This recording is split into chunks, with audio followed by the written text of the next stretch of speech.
Assalamualaikum warahmatullahi wabarakatuh. Nama saya Muhammad Civo Andriansyah dari Dr. Hadi, nomor absen 24. Di video ini saya akan mempresentasikan materi tentang bab sistem reproduksi.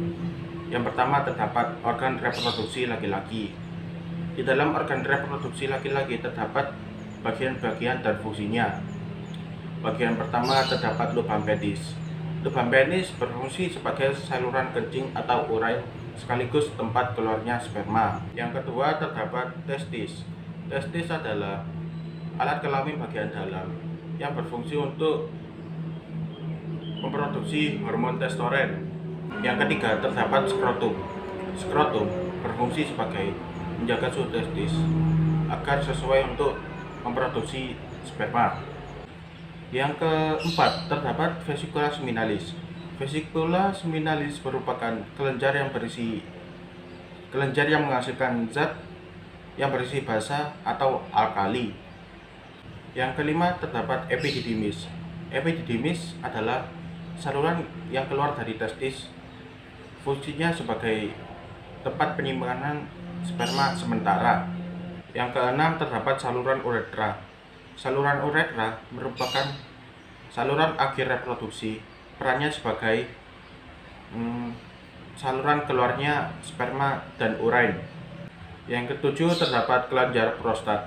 Kelenjar prostat terletak di bawah kandung kemih. Fungsinya menghasilkan cairan air yang bersifat asam. Kemudian yang terakhir terdapat kelenjar chopper.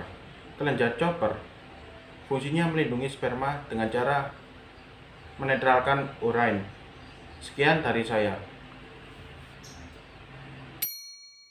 Saya Nawalia Fauzi, nomor absen 28. Di sini saya akan menjelaskan tentang organ reproduksi wanita. Yang pertama, organ reproduksi wanita bagian luar yang biasa disebut dengan vulva. Vulva sendiri terdiri dari beberapa bagian. Seperti ini contohnya. Yaitu terdiri dari labia majora yang berfungsi sebagai pelindung organ luar lainnya. Kemudian ada labia minora yang merupakan organ reproduksi wanita yang memiliki beberapa ukuran dan terdapat di dalam labia majora. Berfungsi sebagai pelindung uretra dan juga vagina. Kemudian ada kelenjar Bartholin yang berfungsi sebagai penghasil lendir atau cairan. Kemudian ada klitoris yang merupakan tonjolan kecil dan sensitif yang terdapat di vulva. Kemudian organ reproduksi wanita bagian dalam. Di sini terdapat vagina yang berfungsi sebagai jalan keluarnya darah saat menstruasi, jalan lahirnya bayi, dan juga jalur masuknya sperma menuju rahim. Kemudian ada serviks yang berfungsi untuk mengalirkan darah ke vagina saat menstruasi, kemudian mengarahkan sperma ke dalam rahim dan juga mendukung kepala janin saat dilahirkan. Kemudian ada rahim atau uterus yang berfungsi sebagai tempat perkembangan janin. Uterus sendiri memiliki 3 lapisan, yaitu yang pertama perimetrium atau lapisan luar, kemudian myometrium atau lapisan tengah, dan juga endometrium atau lapisan dalam yang juga berfungsi sebagai tempat menempelnya plasenta. Kemudian ada tuba fallopi yang merupakan saluran sebagai jalan ovum dari ovarium menuju ke uterus, dan tuba fallopi juga merupakan tempat terjadinya pembuahan antara sel telur dan sel sperma. Kemudian ada infundibulum yang memiliki jumbai atau fimbriae untuk menangkap sel telur. Dan yang terakhir ada ovarium atau indung telur yang berfungsi untuk menghasilkan sel telur atau ovum dan juga menghasilkan hormon estrogen dan hormon progesteron. Saya Adinda Aulia Putri, nomor absen 2. Siklus menstruasi. Menstruasi sangat berhubungan dengan faktor-faktor yang mempengaruhi ovulasi. Jika proses ovulasi lancar, maka siklus menstruasi juga akan teratur. Siklus menstruasi terdiri dari 3 fase. Yang pertama adalah fase folikuler yang terjadi pada periode pertama masa menstruasi. Hal-hal yang terjadi selama fase folikuler yaitu pertama adalah hormon perangsang folikel dan luteinting dilepaskan dari otak menuju ke ovarium untuk merangsang perkembangan sekitar 15-20 sel telur di dalam ovarium. Yang kedua adalah hormon LSH dan LH yang memicu peningkatan produksi estrogen. Terakhir adalah saat fase folikular berkembang, satu buah folikel di dalam ovarium menjadi dominan. 3. Peningkatan level estrogen akan menghentikan produksi FSH. Keseimbangan hormon ini membuat tubuh bisa membatasi jumlah folikel yang matang. Matang folikel dominan ini akan menekan folikel lain atau kelompoknya untuk berhenti dan tidak berkembang atau mati. Fase berikutnya adalah fase ovulasi yang terjadi sekitar 14 hari setelah fase folikuler. 1. Peningkatan estrogen dan folikel dominan memicu lonjakan jumlah CH yang diproduksi oleh otak sehingga menyebabkan folikel dominan melepaskan sel telur dari ductum ovarium. Selanjutnya adalah pelepasan sel telur atau yang biasa disebut dengan ovulasi, lalu ditangkap oleh igung-igung tuba Fallopi yang mirip dengan tangan atau biasa disebut dengan fimbria. Kemudian, fimbria akan menyapu sel telur untuk masuk ke dalam tuba Fallopi. Biasanya, sel telur masuk atau melewati tuba Fallopi selama kurang lebih 2-3 hari setelah masa ovulasi. Yang terakhir adalah fase luteal yang dimulai tepat setelah masa ovulasi. Selama tahap ini terjadi pula peningkatan jumlah dan kekentalan lendir pada serviks. Pertama, setelah sel telur dilepaskan, folikel yang kosong akan berkembang menjadi struktur baru yang biasa disebut dengan corpus luteum. Corpus luteum menghasilkan hormon progesteron. Hormon ini untuk mempersiapkan uterus agar siap untuk ditempati oleh embrio. Jika sperma telah mensterilisasi sel telur, maka sel telur yang telah dibuahi atau embrio akan melewati tuba Fallopi untuk turun untuk melakukan proses implantasi. Oleh karena itu, dinding uterus tidak dibutuhkan untuk menopang kehamilan, maka lapisan akan rusak dan juga luruh. Jika pembuahan terjadi, sel telur akan melewati uterus, lalu akan mengering dan akan meninggalkan tubuh kurang lebih dalam waktu 2 minggu kemudian melalui vagina. Darah dan jaringan dinding dari uterus pun akan bergabung membentuk menstruasi, yang biasanya terjadi sekitar atau selama 4-7 hari. Selama menstruasi, arteri yang masuk ke uterus akan mengkerut dan kapilernya akan melemah. Darah mengalir dari pembuluh yang rusak, melepaskan lapisan dinding uterus. Pelepasan bagian ini tidak terjadi sekaligus, tapi terjadi secara acak, dan lendir endometrium dan darah turun dari uterus berupa cairan. Perkenalkan, nama saya Devin Kazasia Maharani, kelas 11 MIPA 2, nomor absen 9. Di sini, saya akan menjelaskan bagian D, yaitu fertilisasi, kehamilan, kelahiran, dan juga ASI. Yang pertama, fertilisasi. Fertilisasi merupakan pembuahan atau dengan kata lain peleburan sel sperma dengan sel telur. Proses ini kelak akan membentuk zigot dan menjadi embrio sebagai cikal bakal janin. Sperma dan sel telur oosit sekunder memiliki keunikan dari senyawa masing-masing, seolah tarik-menarik. Sel telur memiliki senyawa yang bernama fertilizin yang berfungsi mengaktifkan sperma agar bergerak lebih cepat. Sperma sendiri memiliki antifertilizin yang merupakan antigen oosit sekunder.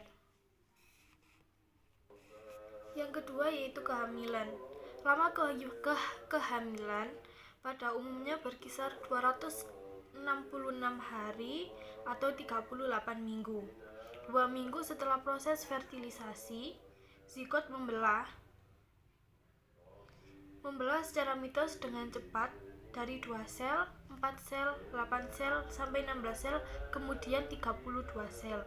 Sel-sel tersebut terus tumbuh dan menghasilkan enzim proteolitik yang akan membentuk plasenta atau ari-ari. Plasenta sendiri memiliki fungsi sebagai sistem pencernaan, pernapasan, dan juga ekresi pada janin. Persalinan atau kelahiran. Saat persalinan, uterus atau rahim perlahan menjadi lebih pekat dan akhirnya berkontraksi. Peningkatan aktivitas uterus sampai terjadinya konstruksi dipengaruhi dua faktor, faktor hormonal dan faktor mekanik.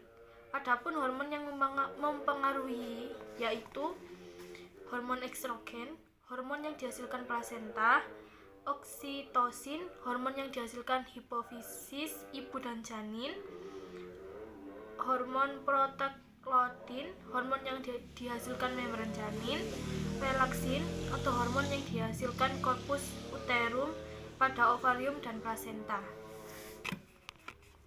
Kalau faktor kedua yang mempengaruhi ini yaitu faktor mekanik. Contoh dari faktor mekanik ini, relaksasi otot-otot rahim dan serviks ini menyebabkan pecahnya aminu atau pecahnya ketuban. Dengan pecahnya ketuban menyebabkan kepala bayi dapat merangsang serviks sehingga terjadi kontraksi rahim lebih lanjut. ASI adalah air susu ibu yang merupakan sumber gizi utama bagi bayi yang belum bisa mengonsumsi makanan padat. Pemberian ASI untuk bayi disarankan si kecil sampai berusia 2 tahun. Setelah menginjak usia 6 bulan, biasanya bayi diberi makanan pendamping ASI yaitu empasi. Manfaat ASI bagi bayi yaitu sebagai antibodi bayi, penting untuk tulang, mencerdaskan bayi, dan untuk berat badan bayi tetap seimbang. Tidak hanya bayi, ada juga beberapa manfaat bagi ibu. Yang satu yaitu membantu ibu menurunkan berat badan, membangun keintiman dengan si kecil, menyusui bisa menjadi KB alami. Nutrisi yang terkandung dalam ASI yaitu ada protein, laktorein, sekretory, lisozim, lemak, dan juga vitamin. Perkenalkan, nama saya Meita Revina dari kelas 11 MIPA 2 absen 19. Di sini saya akan mempresentasikan tentang gangguan sistem reproduksi. Gangguan pada sistem reproduksi laki-laki yaitu gangguan teknis, epidimitis, hernial inguinal, ambigos genalia, mikropenis, sterilitas atau invaliditas. Sedangkan gangguan pada sistem reproduksi wanita yaitu tumor ovarium, kista ovarium, kanker serviks, masalah menstruasi, penyakit menular seks, sterilitas atau infertilitas. Kenalkan, nama saya Alvin Ardiansa, kelas 11 IPA 2 absen 4. Saya akan mempresentasikan keluarga berencana. KB merupakan perencanaan jumlah anggota keluarga dengan pembatasan yang dapat dilakukan dengan penggunaan alat-alat kontrasepsi. Adapun tujuan khusus dari keluarga berencana yaitu 1. Meningkatkan jumlah penduduk untuk menggunakan alat kontrasepsi. 2. Menurunnya angka kelahiran. 3. Meningkatkan kesehatan keluarga berencana dengan cara penjarangan kelahiran. Berbagai metode kontrasepsi yang dikenal masyarakat yaitu 1. Metode penggalang. Alat-alat yang termasuk metode penggalang yaitu 1. Kondom, femindom, diafragma. 2. Metode hormonal. Yang termasuk metode ini yaitu pil, susuk, dan suntik KB. Ketiganya mengandung bahan kimia yang memiliki pengaruh pada tubuh seperti halnya dengan estrogen dan progesteron. 3. Metode pencegahan implementasi. Dalam metode ini yang digunakan alat yang disebut iud atau juga spiral. 4. Metode alami. Salah satu cara dalam metode alami adalah sistem kalender, yaitu upaya pencegahan kehamilan dengan tidak berhubungan kelamin saat masa subur perempuan, yaitu pada 3-4 hari sebelum dan sehari setelah ovulasi. 5. Metode sterilisasi.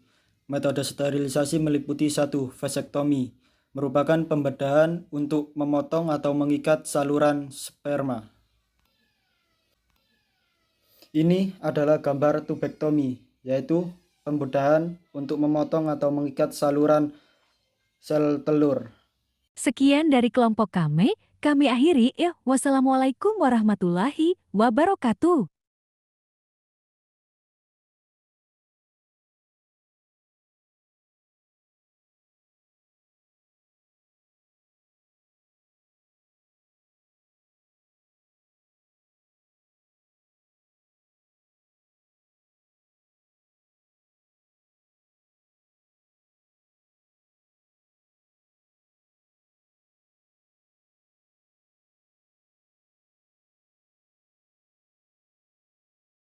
Sekian dari kelompok kami. Wassalamualaikum warahmatullahi wabarakatuh. Widih.